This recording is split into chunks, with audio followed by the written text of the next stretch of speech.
এখন বাজে সকাল 8টা। সকাল সকাল দেখো নিরামিষ গ্যাসে আমি চাউমিন করতে বসে গেছি। চাটা খেয়ে নিয়েছি, চা খেয়ে নিয়ে এখন এই চাউমিন করছি। আসলে আজকে আমাদের একাদশী, তো সেই জন্য রান্নাঘরের যে গ্যাস রয়েছে বা সেখানে রান্না করা কোনো খাবার আজকে খাবো না আমরা। সেই জন্য এই গ্যাসে সকালের জলখাবার চাউমিন করে নিচ্ছি। রুটি বা পরোটা রাতে খাবো, তো সেই কারণে এখন এই বেলাটা চাউমিন খাচ্ছি। দুপুরবেলা কাউনের চালের ভাত, আর রাত্রেবেলা যাই হোক পরোটা রুটি যাই বা সাবু মাখা কিছু একটা খেয়ে নেবো। সাবু মাখাটা আমি খেলেও আমার হাজব্যান্ড তো খাবে না। তো চলো চাউমিন করে নিই, তারপর আবার মেয়েকে তুলে রেডি করে স্কুলে নিয়ে যেতে হবে। গুড মর্নিং সবাই, এলএস বেঙ্গলি ব্লগে নতুন একটা ব্লগে আমি লিপি তোমাদের অনেক অনেক স্বাগত জানাই। আজ হচ্ছে শুক্রবার আর আজ হচ্ছে একাদশী। তো সকালবেলা সেই জন্য একটুখানি নিরামিষ চাউমিন করে নিলাম। ও সেটা আমার খেয়ে আমার হাজব্যান্ড একটু বেরোবে কাজে, আর আমি এখন এই বিছানাটা তুলবো। মেয়ে ঘুম থেকে উঠে পড়েছে, কিন্তু ওকে ফ্রেশ করানো কিছু হয়নি। কালকে রাতে খুব ঝামেলা করেছে, ঘুমায়নি ঠিক মতো, কিছু একটা সমস্যা হচ্ছিল আমি জানি না, গরমেও হতে পারে। এসি ফেসি তো ঠিক চলছে না এখন, মানে চালানো হয়নি আমাদের, মনে হচ্ছে এবার চালাতে হবে। তো রবিবারের দিন এসি ঠিক করার লোক আসবে, মানে একটু জাস্ট সার্ভিসিং করে দিয়ে যাবে, তারপর থেকে আমরা চালানো শুরু করবো। তো আগে বিছানাটা তুলে নিই, তারপর ওখানে মেয়েকে রেডি ফেডি করে খাইয়ে দেবো। 12টা পর্যন্ত পরীক্ষা হচ্ছে ওর, তো কাল থেকে পরীক্ষা শুরু হয়েছে। তো আগে দাঁড়াও বিছানাটা তুলে নিই, তারপরে কথা বলছি, নাহলে দেরি হয়ে যাবে এদিকে। আমার মেয়ের চেঁচামেচির আওয়াজটা শুনতেই পেলে, আসলে বাবার সঙ্গে খুনসুটি চলছে। বাবা ঘুম থেকে তোলার চেষ্টা করছে আর মেয়ে উঠবে না, মানে ঘুম থেকে উঠে গেছে, বিছানা থেকে নামবে না। এবার আমি এসে বললাম উঠে পড়ো। প্রথমে একটু আহ্লাদ করলো যে উঠবো না, তারপরে যে বকা দিয়েছি সঙ্গে সঙ্গে উঠে পড়েছে। এটাই হচ্ছে ব্যাপার, নরমে গরমে বাচ্চাদেরকে সামলাতে হবে। সবসময় আদর করলেও হবে না, আবার সবসময় বকলেও চলবে না। তো মেয়েকে খাইয়ে রেডি টেডি করে নিয়ে আমিও খাওয়া দাওয়া করে এসেছি একটুখানি। আমি যেহেতু থাকবো স্কুলের সামনে বসে থাকবো আজকে, ওদের পরীক্ষা 10টা থেকে 12টা পর্যন্ত। তো আমি ওকে স্কুলে পৌঁছে দিয়ে 10টা থেকে না 11টা থেকে, মানে আমি এখন বেরোচ্ছি 10টা 20-র মধ্যে স্কুলে ঢুকে যেতে হবে। আর আমি যদি ওকে পৌঁছে দিয়ে বাড়িতে আসি, এসে আবার আধ ঘন্টা মতো কাজ করতে না করতে আমাকে আবার স্কুলে আনতে যেতে হবে। তো সেই আধ ঘন্টার জন্য আমি আর বাড়িতে আসি না, শুধু আসা যাওয়াই হয়। ওখানে বসে থাকবো, বসে থেকে একবারে পরীক্ষা শেষ হলে ওকে নিয়ে আসবো। আজকে ভেবেছি একটুখানি পোস্ট অফিসের মোড়ের দিকে যাব, মানে ওই সান্ডাল মার্কেটে, কৃষ্ণনগরবাসীরা সবাই চেনে। তো ওখানে আসলে কসমেটিক্সের বাজার, তাছাড়া ওখানে আরও কিছু জিনিসপত্র, শুধু কসমেটিক্স না আরও কিছু জিনিসপত্র আমার কেনার আছে। তো সেগুলো কেনার ইচ্ছা আছে। দেখি রোদটার মধ্যে যদি বেরোতে ইচ্ছা করে তাহলে বেরোবো, না হলে নাও বেরোতে পারি, ঠিক নেই। এমনিতে আজকে একাদশী ঠিক মতো খাওয়া হয়নি, একটুখানি জাস্ট চাউমিন খেয়ে এসেছি। আর আমার হাজব্যান্ডকেও দিয়ে এসেছি, মানে দিয়ে আসেন ঢাকা দিয়ে রেখে এসেছি, ও যখন বেরোবে খেয়ে বেরোবে।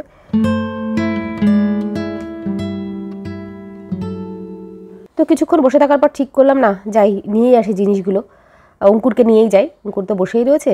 প্রথমে ভেবেছিলাম টোটোতে চলে যাবো, শুধু শুধু আবার অঙ্কুরকে টানতে টানতে নিয়ে যাবো অত দূর, ওখানে গিয়ে গাড়ি ফাড়ি ঘোরানোর একটু সমস্যা হয়ে যায়। মানে এই যে রাস্তাতে যাবো সেই রুট দিয়ে ফেরা যাবে না, এটা ওয়ান ওয়ে, আবার অন্য রাস্তা ঘুরে আসতে হবে। তো ভাবলাম না এত রোদের মধ্যে আর টোটো ফোটো ধরবো না, আর অনেকক্ষণ দাঁড়িয়ে থাকলেও টোটো পেলামও না, স্কুল টাইম।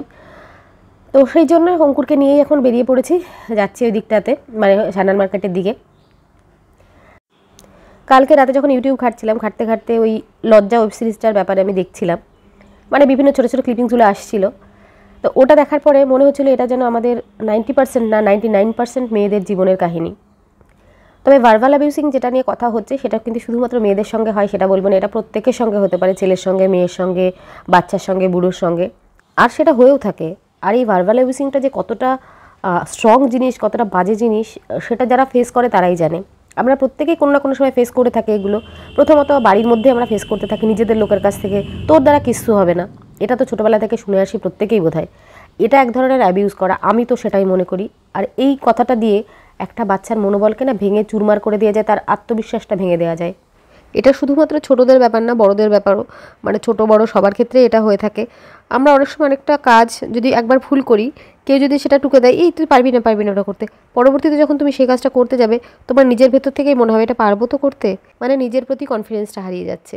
মানে তাহলে আমরা কি দেখছি যে একটা ছোট্ট কথা, একজন মানুষের ছোট্ট একটা কথা একটা মানুষের জীবনটা কিভাবে চেঞ্জ করে দিচ্ছে। এটা দেখলে আমাদের নর্মাল কথা, কিন্তু যেটাই সিনেমার বিষয় সেটা হচ্ছে একটা গৃহবধূকে যেভাবে অ্যাবিউজড হতে হচ্ছে তার হাজব্যান্ডের কাছ থেকে বা ফ্যামিলির বাকি সদস্যদের থেকে।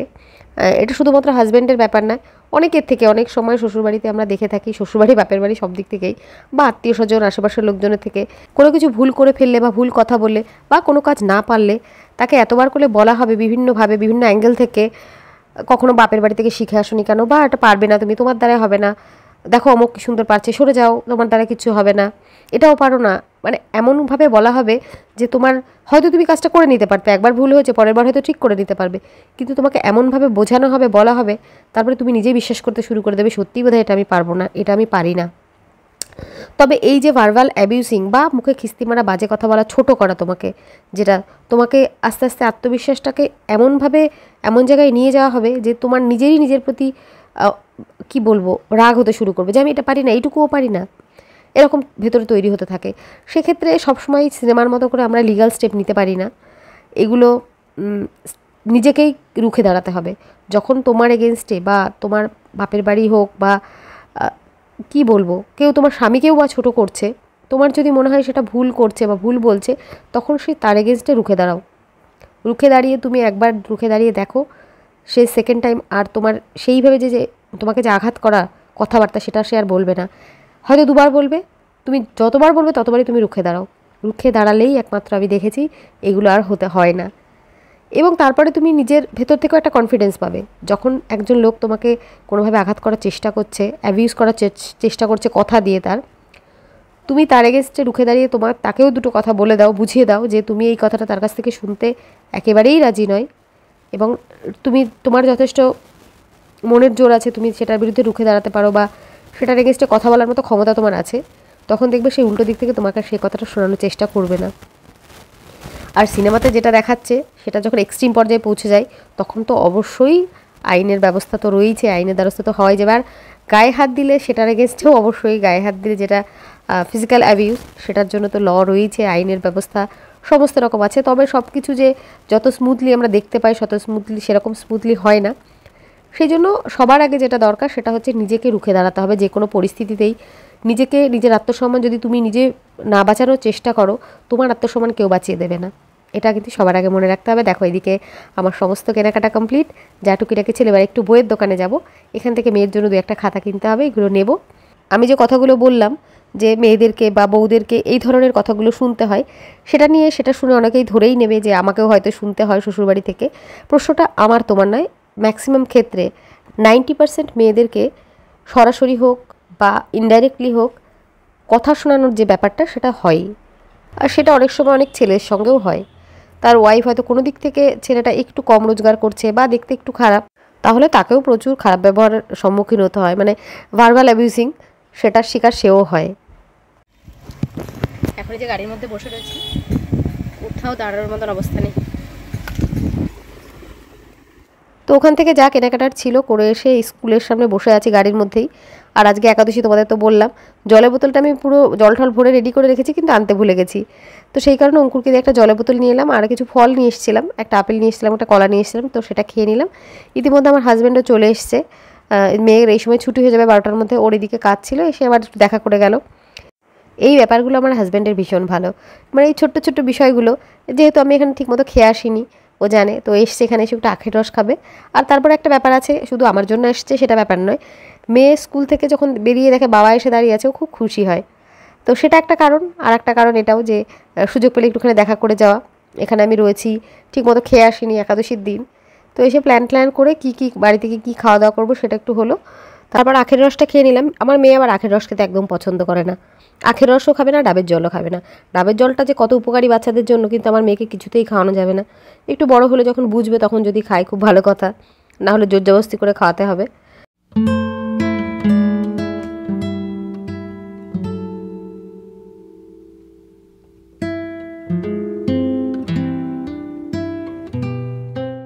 এই সময় মেয়েকে নিয়ে স্কুল থেকে ফিরছি, আর এই সময় আমার ভীষণ শরীর খারাপ লাগছে, তো সেই জন্য একটুখানি ক্যামেরাটা অন করেছিলাম। এই বাড়িতে ঢুকে ফ্রেশ হলাম, মেয়েকেও ফ্রেশ করে দিয়েছি, শুয়ে আছে এখন। একটু যা রোদ, বাপরে বাপ, ভীষণ করে মাথাটা পুরো যন্ত্রণা করছে আমার এখন। একটু, হ্যাঁ বাবা দেবো, দাঁড়াও। এখন একটুখানি আজকে একটু শ্যাম্পু করবো, তো সেই জন্য মাথায় ভালো করে করবো, তেল লাগাবো। তেল লাগিয়ে নিয়ে শ্যাম্পু করবো, ভীষণ মাথা যন্ত্রণা করছে আসলে, সেই জন্য একটু তেল লাগিয়ে নিই, তারপরে শ্যাম্পু করবো। আর এদিকে আজকে তো রান্না হচ্ছে টক ডাল, ডিমের ঝোল হয়েছে, আর মোচা থোড়ের ঘন্ট। বাবা আর মেয়ে খাবে। হ্যাঁ, স্কুল থেকে আসার সময় ভাবছিলাম রাস্তায় একটুখানি ব্লগ করবো, মানে আশপাশগুলো একটু ভিডিও করব, কিন্তু এত শরীর খারাপ লাগছিল আর কি বলবো। তো সেই জন্য একটুখানি ক্যামেরাটা অন করেছিলাম, তারপরে বন্ধ করে দিয়েছি, দিয়ে চোখ বন্ধ করে পুরো রাস্তাটা এসে আমার মেয়ে কত বকবক করছিল, কিছুই আর শুনিনি খেয়াল করে। তো বাড়ি এসে যেটা করলাম, ভীষণ মাথার মধ্যে যন্ত্রণা করছে, এসে ভাবলাম মাথায় একটু তেল লাগিয়ে নিই আর একটুখানি লেবু লাগাবো। প্রথমে একটু তেল লাগালাম, লাগিয়ে দেখছি তবুও কমছে না। তারপর আবার একটু লেবু লাগালাম ভালো করে, তো তারপরে আস্তে আস্তে ঠিক হলো। একটু শুয়েছিলাম, ইতিমধ্যে শুয়ে আছি, বাবা এসে বললো কি যে এসি ঠিক করার জন্য মানে এসি সার্ভিসিংয়ের লোক চলে আসবে আজকেই, রবিবারে না আজকেই আসবে। তো সেই জন্য বাবা স্নান করতে গেল, আমাকে বললো তুমি এলে পরে ওনাকে কাজে লাগিয়ে দিও, ইতিমধ্যে বাবা স্নান করে চলে আসবে।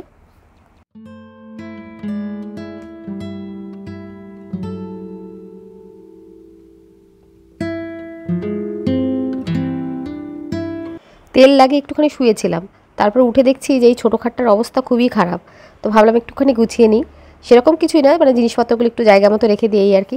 তো সেটা করে দিলাম। আর আমার মেয়ে দেখো মোবাইল হাতে করে বসে পড়েছে, স্কুল থেকে এসে আর কী করবে, অন্যদিন একটু খেলাধুলা করে, আজকে আর কিছুই খেলেনি, মোবাইল হাতে করে বসে পড়েছে। তো ইতিমধ্যে বেল বাজার আওয়াজ পেলাম, এসে দেখি চলে এসছে এসি সার্ভিসিংয়ের লোক। তো ওদের যেটা যেটা লাগবে, একটুখানি সুতির কাপড়, একটা বালতি, এগুলো সব আমি রেডি করে রেখেছিলাম আগেই। তো সেগুলো সব দিয়ে প্রথমে মায়ের ঘরটা দিয়ে দিলাম, মানে আমার শাশুড়ি মায়ের ঘরটা, ওই ঘরটা আগে এসিটা সার্ভিসিং করে নেবে, তারপর আমাদের ঘরটা করতে আসবে।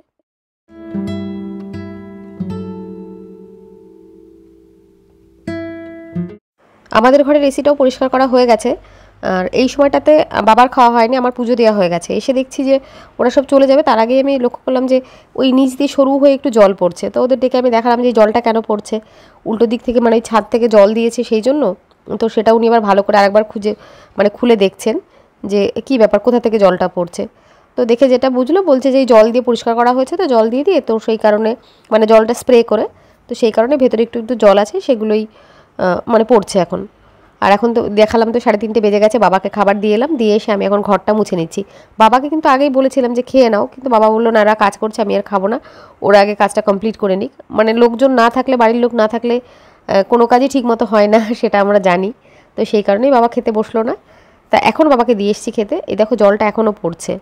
তো যদি না কমে, দেখবো আজকের দিনটা যদি না কমে, তারপরেও যদি জল পড়তে থাকে, তাহলে আরেকবার ওদের ফোন করে জানাতে হবে, সেটা আমাকে বলে গেল। আর এখন আমার এদিকার ঘরটার সব পরিষ্কার করা হয়ে গেল, ওই ঘরটাও মুছে দিলাম, একটু জল টল পড়েছিল, নোংরা ছিল। শীতে যেহেতু এসিটা একদম বন্ধই থাকে, তো সেই কারণে গরমে যখন আবার ব্যবহার করব আমরা এসি, তার আগে অবশ্যই একবার সার্ভিসিং করে নেওয়া উচিত। বেশ কিছুক্ষণ পরের ভিডিও এটা। ঘর পরিষ্কার করে তারপরে খেতে বসলাম, আমার হাজব্যান্ড চলে এলো, খাওয়া দাওয়া করে এখন সমস্ত কিছু গোছগাছ করে এসে শুতে এসেছি, মানে একটু রেস্ট নেব। তো একটা করে কাঁথা নিয়ে নিয়েছি, এই গরমের সিজনেই ফার্স্ট টাইম এসিটা চালালাম, তো সেই কারণে যাতে ঠান্ডাটা চট করে আবার লেগে না যায়, সেই কারণে একটা করে কাঁথা নিয়ে নিলাম। তবে খুব বেশিক্ষণ যে চালিয়ে রাখবো এসি সেটাও নয়, কারণ ওই যে বললাম না, হঠাৎ করে যদি বেশি খেয়ে ফেলি বদহজম হয়ে যাবে। তো একটুখানি চালিয়ে ঘরটা ঠান্ডা করে নেব, তারপরে আবার আস্তে আস্তে এটাকে শরীরটাকে সওয়াতেও তো হবে, নাহলে সদ্য সব সর্দি কাশি থেকে উঠলাম।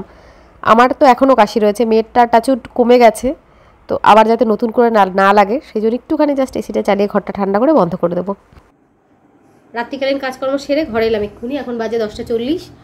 আর কি কেনাকাটা করলাম তখন তোমরা তো দেখলে, সকালবেলা একটু গেছিলাম, তো কি কিনে নিয়ে এলাম চলো সেটা দেখাই। আর আজকে রাতে আমরা কি খেলাম, বাবা খেলো পরোটা বেগুন ভাজা, আমরা হচ্ছে আলু ভাজা পরোটা আর সাবু মাখাটা আমি খেয়েছি, আর মেয়ের জন্য তো তরকারি ছিল, ভাত তরকারি মেয়ে খেলো। তো চলো দেখাই। আর হ্যাঁ, কালুকে দেওয়া হয়েছে দুধ ভাত, কালুরটাও বলে দিই, ও তো একটা ফ্যামিলি মেম্বার। চলো আর বকবক করবো না বেশি, জিনিসগুলো দেখিয়ে তারপর ব্লগটা শেষ করে দেবো। অদ্রিজার কালকে কি পরীক্ষা মা তোমার? কালকে কি পরীক্ষা তোমার? হ্যাঁ অঙ্ক পরীক্ষা অদ্রিজার কালকে। ঠিক আছে চলো জিনিসটাগুলো দেখ। ওখানে বসন্ত উৎসব তো হয়ে গেছে, মানে ওই উপলক্ষে একটু একটা প্রোগ্রাম করবে, তো তার জন্য এই মালা ঠালাগুলো আনতে গেছিলাম। এই যে এটা, তার সঙ্গে এইটা মাথায় বাঁধার জন্য হলুদ ফুল, লাল ফুল একটা আছে, আর হলুদ আর লাল দিয়ে বেঁধে দেবো। এটা হচ্ছে আমার জন্য কিনেছি, খোপায় ঠোপায় বাঁধা যাবে। এটার দাম নিল 30 টাকা গেল। আর নিয়ে এসেছি একটা পঞ্জিকা,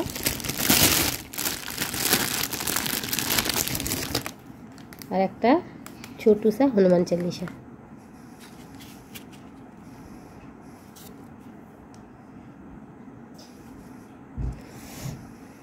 এটা নিয়ে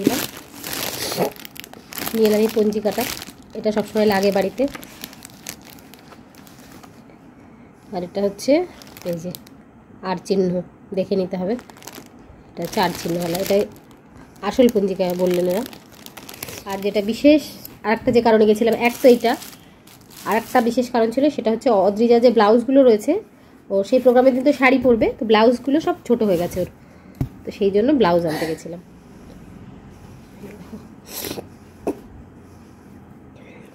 আরও ভালো করে খুলে দেখায়, এই যে একটা হচ্ছে প্লেন,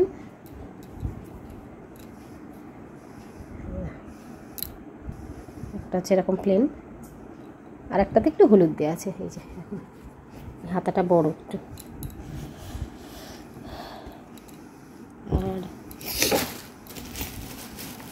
আর ফাউন্ডেশনটা শেষ হয়ে গেছিলো, এটা নিয়ে এলাম, মেয়ের জন্য দুটো খাতা নিয়েছি। এই খাতাগুলো লাগবে ওর বাড়িতে, বাড়ি কাজ করানোর খাতা, এগুলো শেষ। ইরেজার, এটা কি দেখতে, এটা কি, এটা এটা রাবার। হ্যাঁ, ওটা খোলা যাবে না, খোলা যাবে না, থাক। ভালো আছে।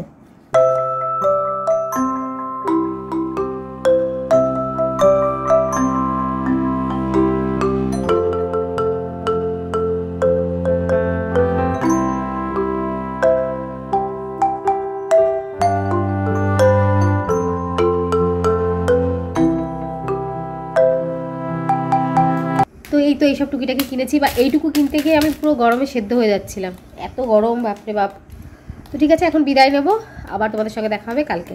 ততক্ষণ তোমরা সবাই ভালো থেকো, সুস্থ থেকো, সাবধানে থেকো, টাটা।